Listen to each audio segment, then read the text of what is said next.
agar setiap kata dan kalimat yang disampaikan oleh hamba-Mu benar-benar membawa pembaruan bagi hidup dan kehidupan kami, jemaat kepunyaan-Mu di tempat ini. Ya Tuhan, ya Bapa kami yang ada kerjaan surga, buat kami juga para pendengar Tuhan.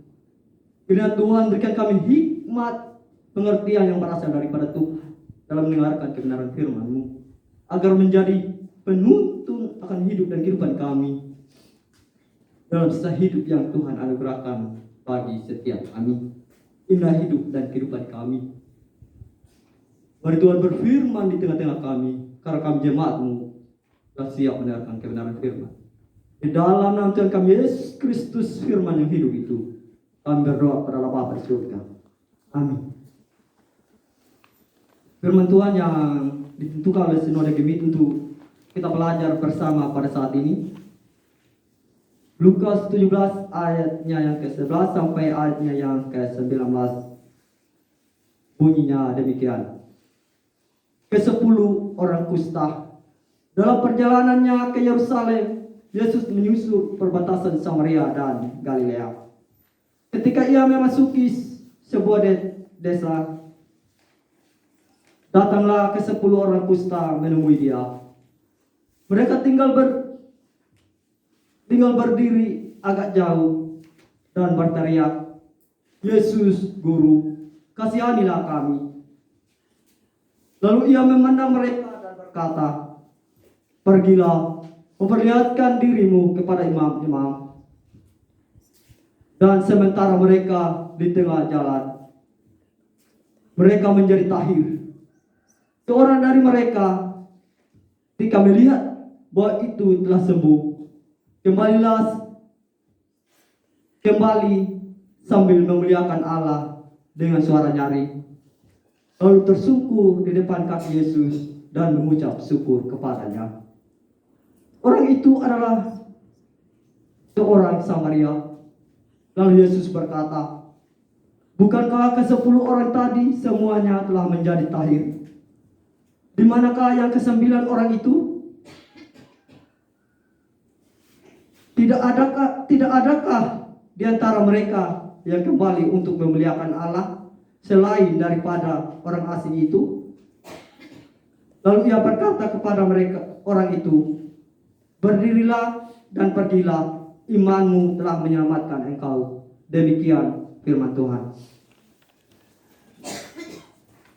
Yang dikatakan berbahagia adalah kita yang tidak saja mau membaca tetapi mau merenungkan firman Tuhan dalam hidup kita hari lepas hari. Haleluya. Haleluya. Haleluya. Haleluya.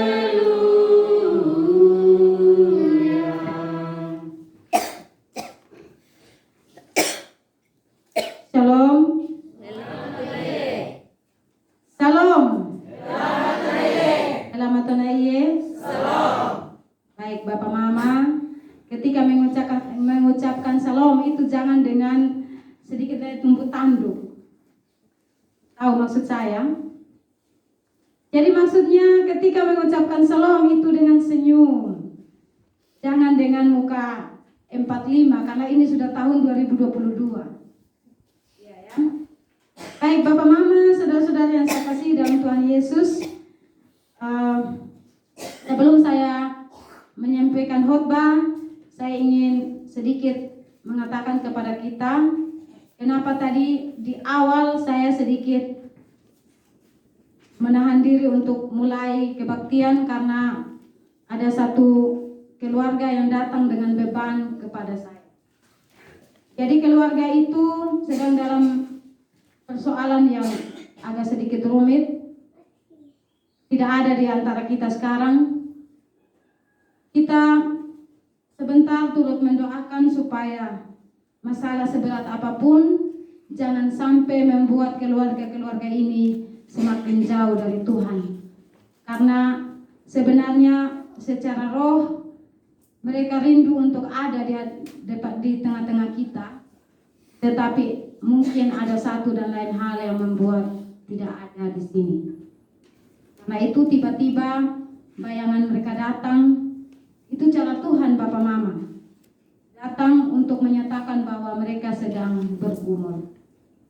Baik, Bapak Mama saudara-saudara yang saya kasihi dalam Tuhan Yesus, apa yang saya sampaikan ini ternyata juga searah dengan tema yang akan kita renungkan secara bersama-sama, yaitu tema yang ditetapkan oleh Sinode adalah keluarga yang bersyukur. Coba kita ulang sama-sama Bapak Mama, 1, 2, 3. Biasa, suara masih semangat. Keluarga yang bersyukur. Dan saya yakin bahwa Tuhan menunjukkan beberapa hambanya,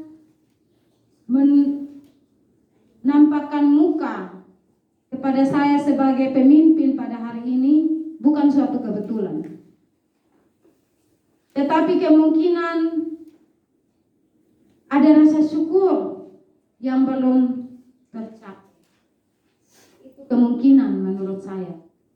Karena biasanya kita tahu bahwa syukur itu identik dengan perasaan lega, perasaan berterima kasih atas kelegaan atau kebebasan. Bagaimana orang yang masih dalam penindasan, dalam suatu beban, dia bersyukur? Itu agak sulit. Walaupun kita bilang bahwa dalam segala hal harus bersyukur kepada Tuhan, tetapi kenyataannya sangat sulit bagi kita untuk bersyukur ketika kita masih terbeban. Amin Bapak Mama? Amin. Karena itulah mari kita renungkan sama-sama. Adakah yang tidak ada di antara kita saat ini yang sebenarnya selalu kita rindukan untuk ada bersama-sama? Pasti ada. Mungkin anggota keluarga kita, mungkin sahabat kita, keluarga kita. Saat ini kita diminta oleh Tuhan untuk membuka mata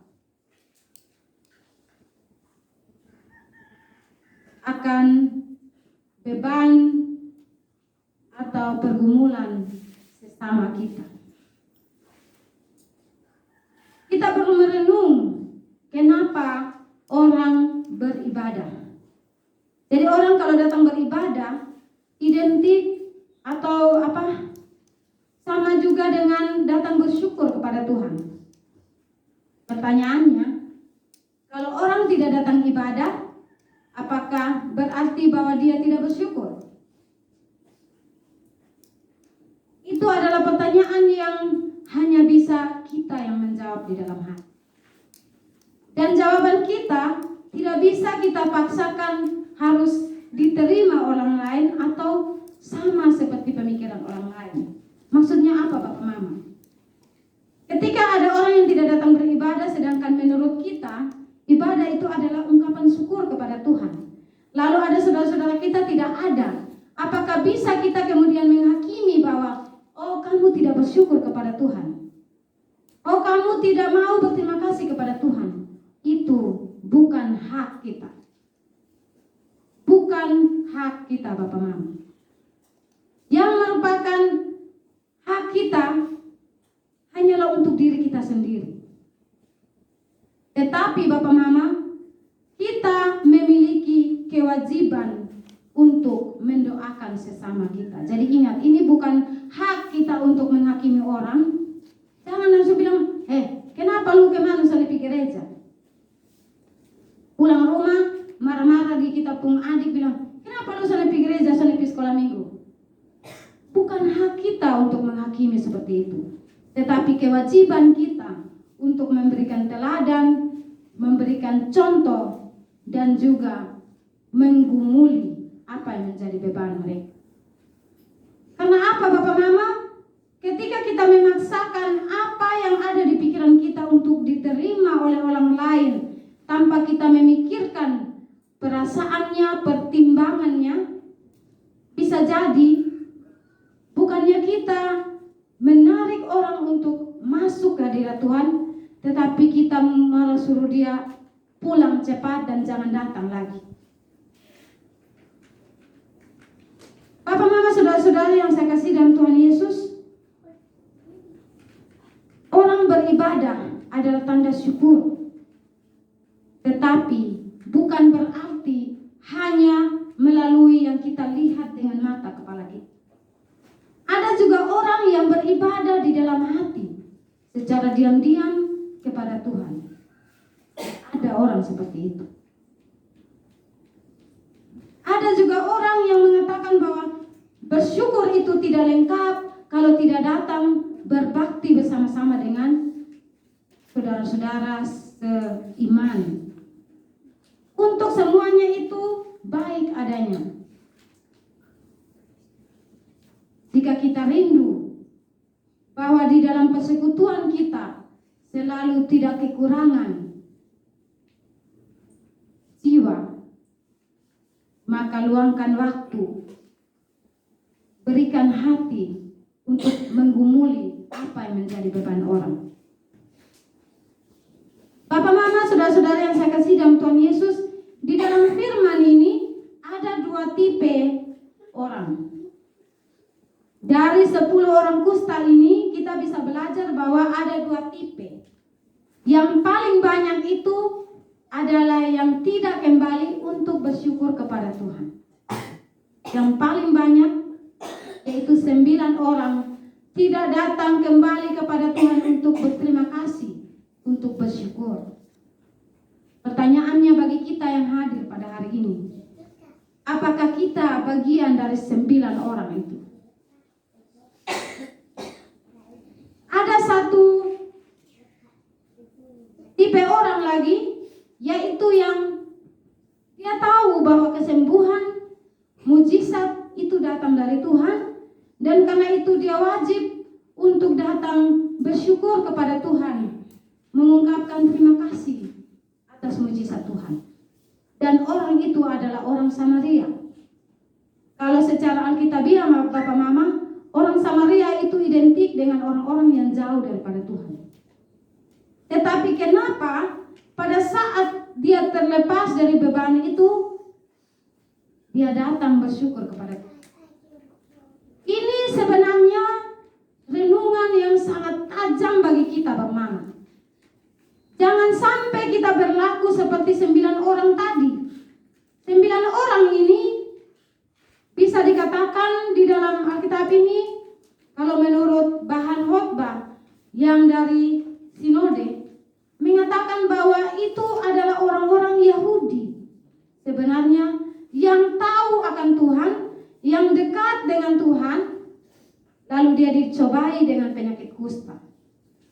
Bapak, mama, saudara-saudara yang saya kasih dalam Tuhan Yesus, penyakit kusta pada zaman dulu adalah penyakit yang identik dengan dosa atau kenajisan. Jadi dalam masa-masa dahulu, kalau orang terkena kusta, katanya itu adalah orang yang telah membuat kenajisan di hadapan Tuhan dan dosanya tidak bisa diampuni.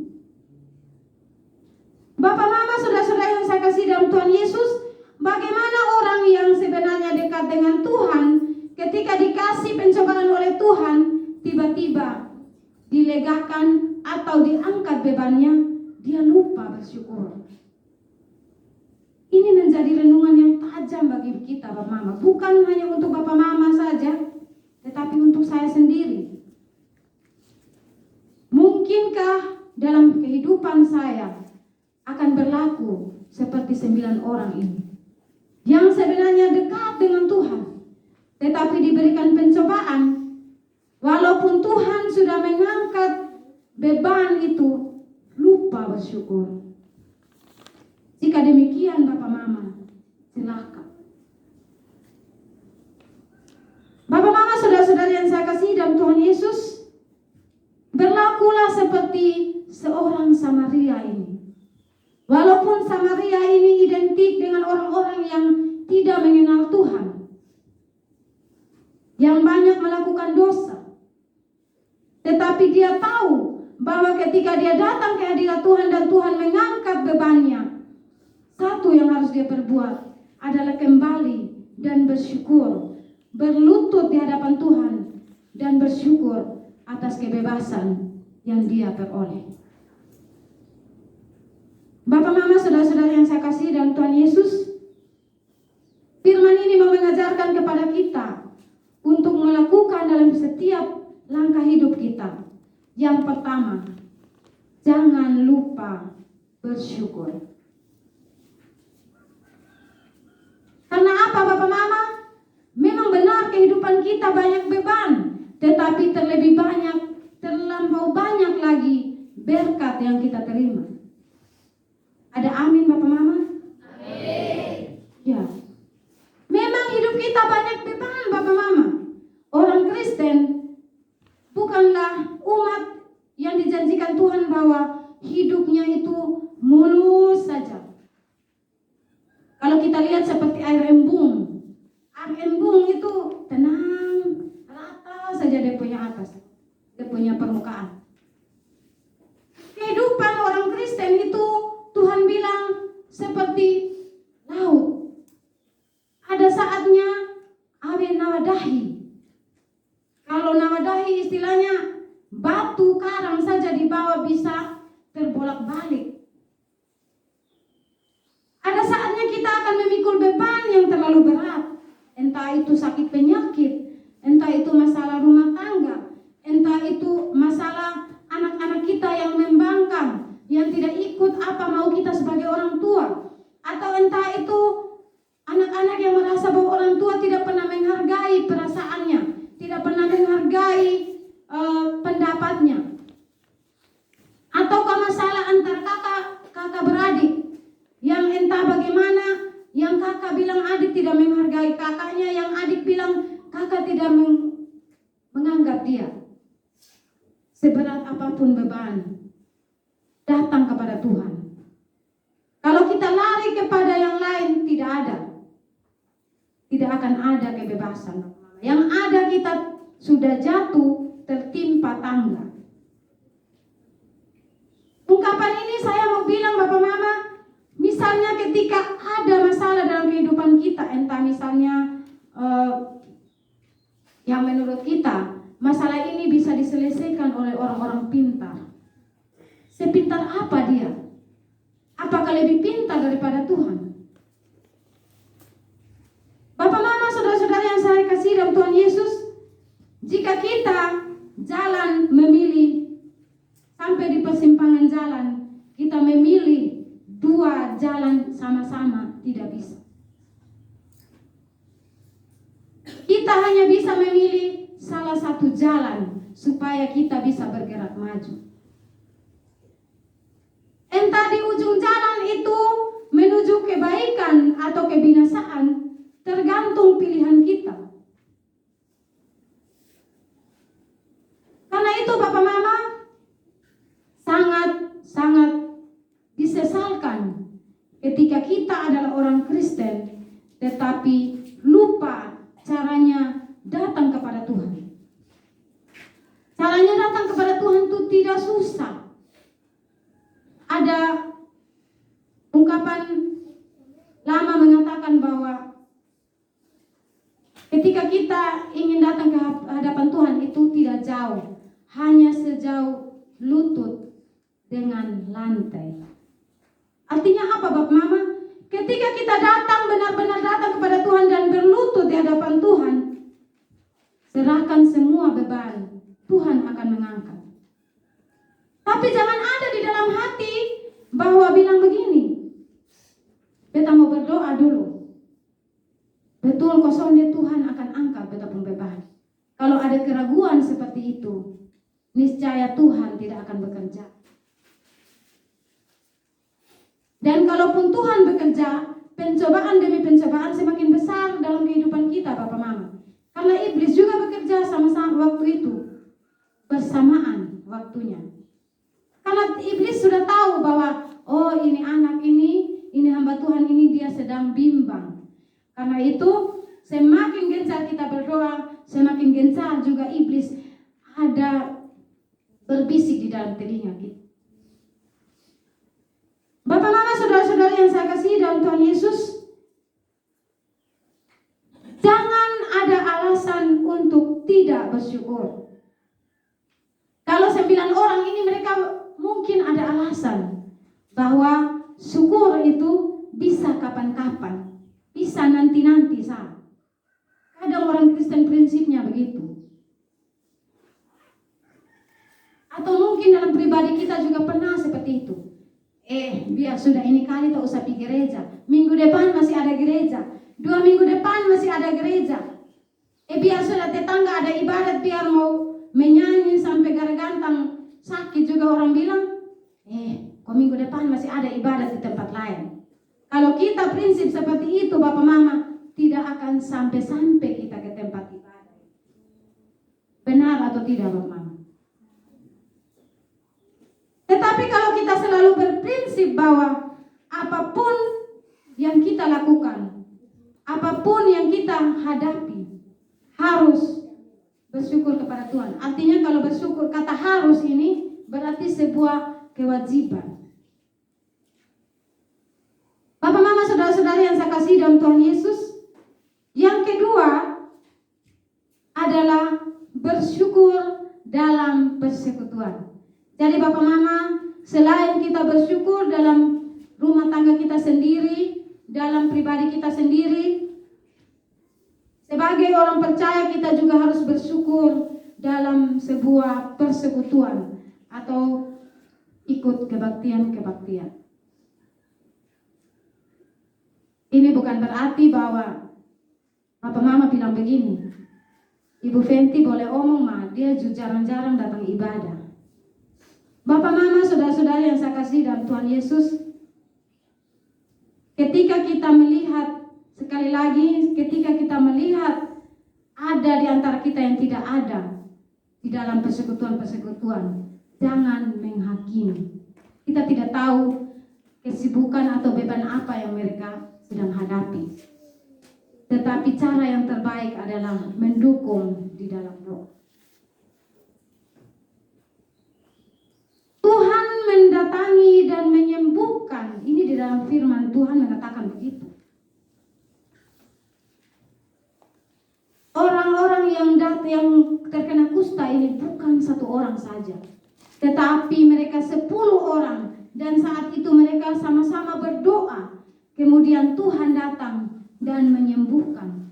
Artinya bahwa Tuhan akan datang ketika kita bersekutu. Karena itu Bapak, Mama, sangat penting kita harus ada waktu.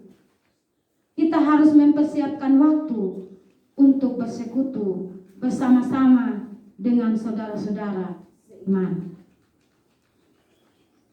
Dan di sini juga di firman ini mengatakan bahwa kita juga harus bisa merangkul. Merangkul itu bukan berarti kita mau PWC juga gandeng tangan begini rangkul di mana-mana, bukan Bapak Mama. Tetapi dengan cara kita harus bisa merangkul sesama kita. Jangan kita berlaku seperti jarum yang menusuk-nusuk. Tetapi boleh menjadi jarum yang menyatukan. Kenapa saya bilang begitu, Bapak Mama? Filosofi jarum ini biasanya orang bilang, "Niki yo, amiki jauh aja nono. Niki kan nila ni kere kaya. Jadi jauh kaya nono."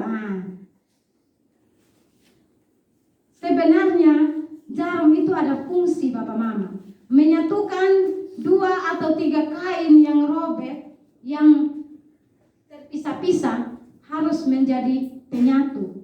Yang penting ada apa, Bapak Mama? Ada benang, iya. Dan benang ini saya bisa katakan itu adalah firman Tuhan. Kalau kita masuk ke dalam persoalan seseorang, yang penting kita masuk dengan maksud yang baik dan kita masuk dengan suara Tuhan atau firman Tuhan. Di situ tidak akan ada lagi perpecahan, tetapi yang ada adalah kita menyatukan perpecahan. bisa berlaku dalam keluarga-keluarga kita. Ketika kita mengalami perpecahan dalam keluarga, janganlah berlaku seperti jarum yang tanpa benang, tetapi berlakulah seperti jarum yang selalu ada benang. Bapak, Mama, saudara-saudara yang saya kasih dalam Tuhan Yesus, hal ketiga yang harus kita renungkan adalah biasakan hidup selalu bersyukur. Kata selalu ini artinya Bapak, Mama, sama seperti kita bernapas. Bisa kok kalau kita 15 menit tidak usah bernapas? Tidak bisa. Sangat lantang ya dijawab. Tidak bisa, memang tidak bisa Bapak, Mama. Coba rame-rame kita tutup hidung, tutup mulut. Ketika saya bilang amin, kita sudah rame-rame innalillahi di sini. Dan bersyukur itu bagi orang Kristen seperti napas. Jangan kita bersyukur itu seperti minum. Kalau minum Bapak, Mama, saya yakin ada orang yang bisa minum hanya 2 kali minum dalam 1 hari.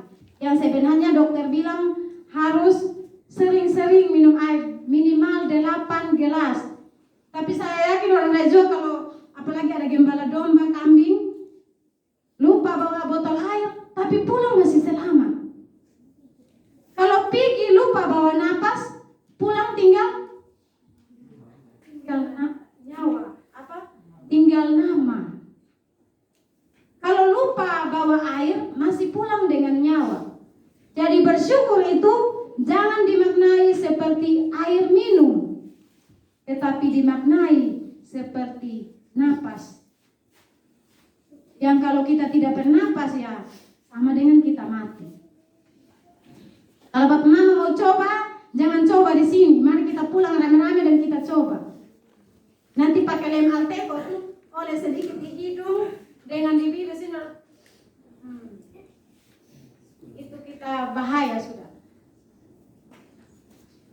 Bapak, Mama, saudara-saudara yang saya kasih dalam Tuhan Yesus, hal yang terakhir yang harus kita lakukan dalam kehidupan kita, menjadikan bersyukur adalah prinsip atau nilai hidup. Menjadi apa Bapak, Mama? Nilai hidup atau prinsip hidup. Orang-orang yang lupa bersyukur itu karena di dalam hidupnya dia berprinsip bahwa bersyukur itu bukanlah hal yang wajib. Tetapi mari, jika Bapak Mama selama ini berpikir demikian, mulai saat ini rubah. Bahwa bersyukur itu adalah prinsip hidup yang tidak bisa ditinggalkan. Saya pikir orang di Sabu dan khususnya di Rajua ada satu prinsip tentang kekeluargaan yang sangat-sangat patut dicontohi. Dan saya, walaupun darah di tubuh saya hanya sebagian Sabu, tetapi saya benar-benar mengilhami betul bahwa orang Sabu itu satu kena korek, semua menangis sama-sama. Satu jatuh, semua ikut lumpuh. Dan supaya tidak lumpuh itu, yang jatuh ini rame-rame kita angkat. Benar atau tidak Bapak Mama?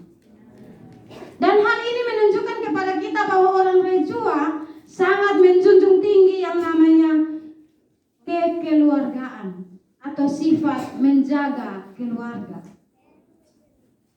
Memang benar bahwa kalau kita maknai secara salah, akan salah Bapak Mama. Satu yang bunuh orang semua masuk penjara, bukan begitu. Tetapi satu yang bunuh orang, kita rame-rame kasih sadar dia bahwa itu salah. Mari kita duduk sama-sama, kita berembuk sama-sama dan menemukan jalan keluar. Saya pikir hal ini sering terjadi dalam kehidupan kita. Satu terluka, semua rame-rame menangis. Tapi habis menangis, orang Sabu tinggal baku cium dan mari kita hidup sama-sama lagi. Padahal tadi kita masih satu, tikam satu, tumbuk satu. Dan di atas sifat kekeluargaan itu, ingatlah bahwa Tuhan menasihati kita untuk selalu menjadi keluarga yang bersyukur. Bersyukur dalam hal ini bukan berarti ya seperti yang kita selalu lihat selama ini, kalau dua pihak bermasalah, bersyukur itu harus ada kaki 4 yang bunyi gitu tuh. Kalau yang hanya pakai sayap-sayap, saya itu tidak pakai itu. Apalagi yang hanya bisa berenang, itu bukan bersyukur namanya. Kalau kita, itu prinsip yang benar, tetapi juga ada salahnya. Salahnya kenapa Bapak Mama? Kalau pikiran kita hanya terikat pada kaki 4 itu, makan habis, lupa. Tapi kalau pikiran kita bukan pada makanan jasmani, tetapi kepada makanan rohani, yaitu firman Tuhan ini, tidak akan lupa. Karena itu, mari kita kembali ke dalam kehidupan kita. Jadilah keluarga yang selalu bersyukur kepada Tuhan. Jadilah pribadi seperti seorang Samaria, yang walaupun dia seorang diri, dia tidak terpengaruh dengan 9 orang tidak datang bersyukur. Kalau kita terpengaruh dengan keadaan, kita tinggal lihat kanan kiri. Mereka pergi tidak? Mereka pergi kerja gereja atau tidak? Mereka pergi pelayanan atau tidak? Maka saya juga tidak pergi. Jangan terpengaruh dengan keadaan. Tetapi mari seperti satu orang ini yang pulang bersyukur kepada Tuhan. Dan dia selalu menjadikan syukur sebagai prinsip hidupnya. Apapun beban yang menimpa Bapak Mama dan saya, tidak ada yang mustahil di hadapan Tuhan. Kalau kita benar-benar berdoa dan datang kepada Tuhan dengan iman, percayalah Tuhan akan mengangkat. Yang penting jangan ada ego di dalam diri. Kalau kita ego bahwa kita tidak mau mendengarkan suara Tuhan, percuma. Amin. Saya menjemput Bapak Mama Saudara-saudari untuk kita mengikrarkan pengakuan iman kita berdasarkan Kidung Jemaat 280 ayat 1, 2 dan 3. Kidung Jemaat 280 ayat 1, 2 dan 3.